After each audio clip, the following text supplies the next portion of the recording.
Nah, jadi nanti eh, bumi ini akan seperti neraka karena akan ada gempa bumi yang dahsyat yang belum pernah terjadi. Akan ada yang saya mau bilang wabah yang lebih dahsyat daripada COVID yang kemarin kita sudah lalui. Lagi-lagi dan saya akan berulang katakan karena mungkin saja ada orang yang baru dijangkau oleh video saya ya.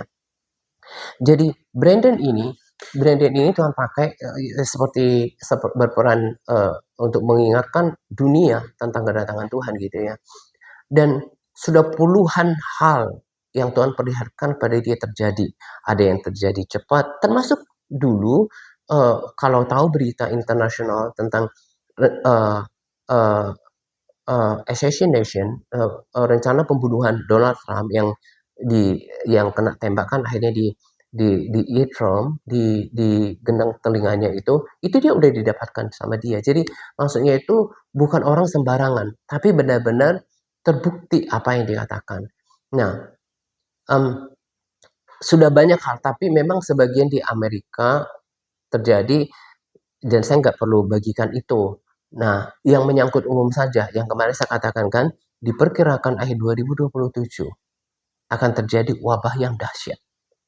Ya, wabah yang dahsyat. Dan saya juga nanti akan update apa yang terjadi yang apa yang Tuhan dapat apa yang Tuhan berikan kepada dia dan sedang terjadi. Salah satunya adalah kebangunan rohani. Ya, kalau lihat bagaimana di berbagai tempat sudah mulai kebangunan rohani sebelum Yesus datang dan itu uh, uh, is happening ya itu benar-benar sedang terjadi.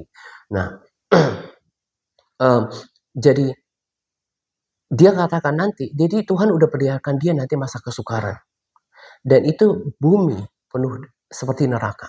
Nah, itu bahayanya kalau nggak ikut terangkat karena akan menerima mengalami namanya penghubungan Tuhan. Makanya, seberapapun beratnya sekarang, berjuang untuk setia, untuk mempertahankan api itu, mempertahankan minyak.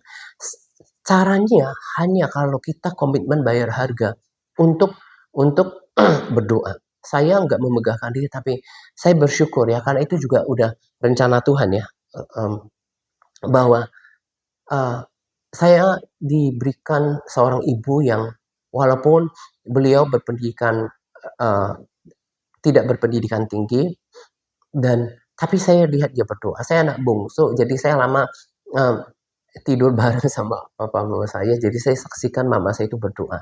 Dan saya nggak diajarin berdoa, tapi dari SMP saya udah berdoa. Sebelum saya berangkat sekolah saya udah berdoa. Ketika SD karena sekolah dasar ketika itu dekat rumah, jadi saya nggak terlalu was-was, nggak jauh dari papa mama, rasanya nggak berdoa. Tapi setelah SMP agak jauh tempatnya. Sebelum saya berangkat ke sekolah, saya udah berdoa karena saya lihat teladan mama saya.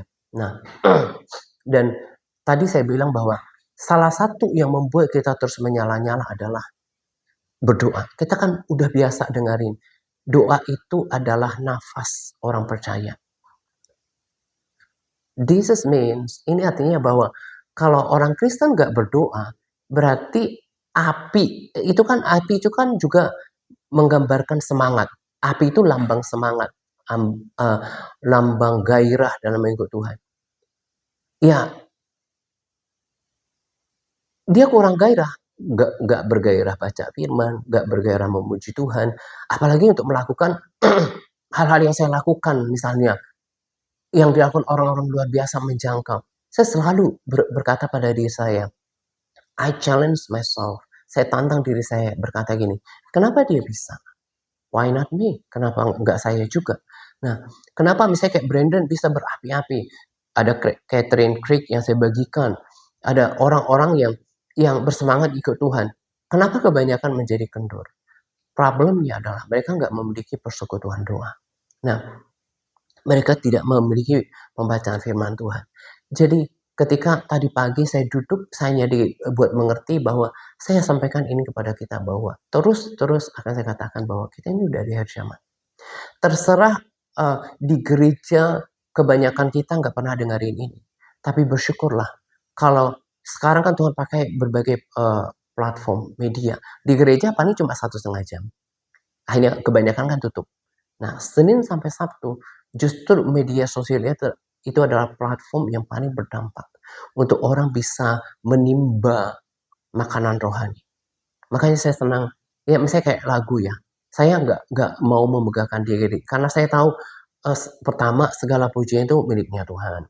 Lalu kemudian saya juga sadar, saya itu orang biasa, anak kampung yang juga biasa gitu ya. Jadi gak ada yang dimegahkan, tapi saya tahu bahwa saya itu berharga. Karena firman Tuhan berkata, I'm fearfully and wonderfully made.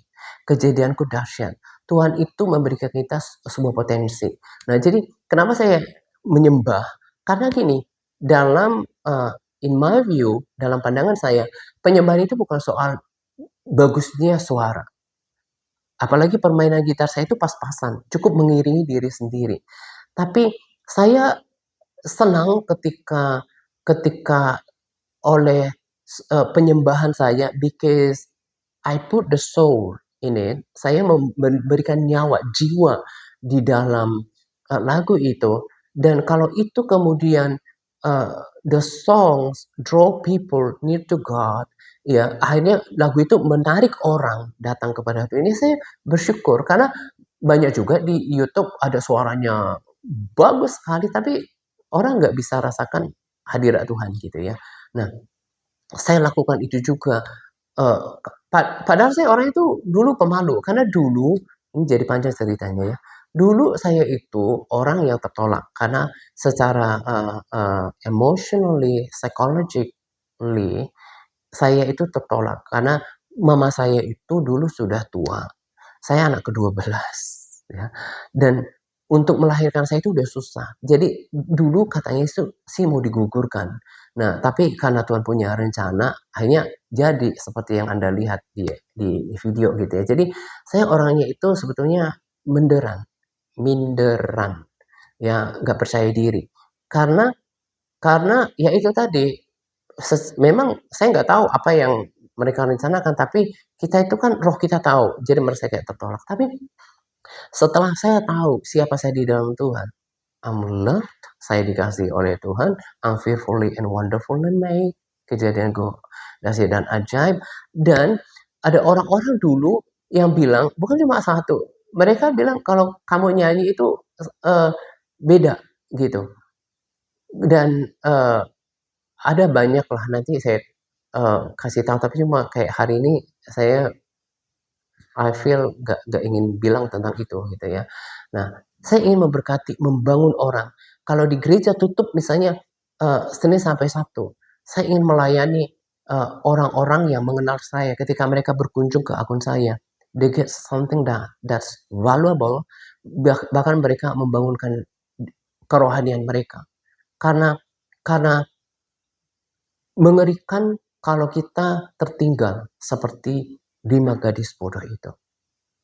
Saya hanya duduk di malam tadi pagi, saya biasanya jam doa itu ya normalnya sih jam 2 pagi, tapi kadang-kadang bisa lebih awal atau mungkin kalau kecapean bisa telat sedikit gitu ya. Saya hanya duduk dan saya mau sampaikan ini kepada saudara. Entah saudara mendengarkan ini, tidak mendengarkan ini di gereja, tapi zaman sekarang kita malah lebih banyak diberkati loh dengan media sosial kan. Nah, ketahui bahwa mulai terima pelan-pelan, kita itu di akhir zaman. Dengarkan orang-orang rohani yang bisa merasakan, yang mereka punya jam doa, yang mereka dapatkan dari Tuhan. Nah, kalau misalnya ada kebingungan, doa sama Tuhan. Tuh, berikan saya Tuhan pengertian, apakah ini benar gitu ya. Nah, kita udah lihat zaman. Jadi kedatangannya itu ada seorang namanya Perry Stone. Dia bilang kayak gini. Ada orang bertanya sama dia bilang gini, seberapa yakin Bapak kalau kita ini udah di akhir zaman? Begini deh saya ceritakan. Dia jawabnya begini. Begini deh saya cerita. Dia sudah 50 tahun melayani Tuhan dan dia seorang yang dipimpin Roh Kudus. Bawa bapak saya dari surga, bawa kakek saya, suruh nonton berita 1 minggu saja. Dan mereka akan bilang sama kamu, engkau tuh benar-benar di akhir zaman. Karena apa? Tanda-tanda akhir zaman itu sudah dilihat, termasuk antikris. Nanti saya akan bagikan gitu ya. Saya bagikan pelan-pelan gitu ya. Hanya saya coba aktifkan, saya juga ada di TikTok gitu ya. kemudian di Instagram, di YouTube, saya juga aktifkan semuanya. Bagaimana supaya lebih banyak saya mengingatkan orang, karena seperti yang saya katakan tadi, over time, ya seiring waktu, ini nanti akan ditonton oleh ribuan orang, ya. Jadi saya mau ingatkan orang untuk mengingatkan bahwa Jesus is coming, Yesus akan datang, ya. Jadi ketahui kita di akhir zaman, sadari benar ya Pak Atta, bahwa kita itu beda dengan tahun-tahun yang lalu. Begitu beratnya sekarang. Ya, Tuhan mau sadarkan kita. Kita itu nggak selamanya di sini. Dia udah janji, saya mempersiapkan tempat bagimu. Jadi Yesus yang dulu lahir 2000-an tahun yang lalu, dia nggak akan selamanya terpisah. Dia mau jemput kita dalam pengangkatan. Jadi persiapkan diri, hidup benar di hadapan Tuhan. Miliki, you have to always remain in fellowship. Ya, harus tetap dalam persekutuan dengan Tuhan. Ya, berdoa, mulai baca Alkitab. Karena masuk gereja, keluar masuk gereja, bahkan pelayanan tidak menjadi jaminan orang memiliki pengenalan akan Tuhan. Tapi ketika orang membaca firman Tuhan every single day, and then you have yang punya teratur personal fellowship with God, ya itu yang membuat akhirnya kita akan semakin kenal Tuhan. Ya, saya sendiri bersyukur mungkin sekitar 5 atau 6 kali saya sudah mengalami mimpi tentang pengangkatan, dan saya tahu how it was feel, ya, how it felt, ya, bagaimana itu rasanya. Ya, itu begitu ketika pengangkatan itu datang, benar-benar kelegaan, sukacita, unspeakable joy, sukacita yang tak terbatas, dan benar-benar kita tahu semua beban itu hilang. Dan memang Alkitab kasih tahu bahwa di surga itu nggak akan ada air mata, nggak ada sakit penyakit. Jadi bayarlah harga untuk sebuah kehidupan yang kekal mulai dari sekarang. Justru bersyukur kalau masih ada kesempatan seperti ini. Makanya saya terharu sama Pak Tua itu. Dia bilang kalau saya udah siap, dan saya malah udah mulai lihat buahnya. Coba kalau saya nggak lakukan ini. Padahal satu jiwa itu berharga di hadapan Tuhan. Malaikat-malaikat bersorak-sorai. Kalau nanti setelah saya hubungin dia, terus dia bertumbuh di sini, dia dia mempersiapkan diri dan masuk surga. Itu kan sukacita, dan selama-lamanya bersama Pak Tua ini di dalam kerajaan surga. That's what I'm looking forward. Itu yang saya cari dalam hidup, gitu ya. Jadi saya juga senang kalau misalnya teman-teman saya, bukan cuma teman sekampung, tapi teman-teman saya ya. Ini saya mau cerita nanti Pajak udah 13 menit ya. Aku tambah satu sesi lagi ya.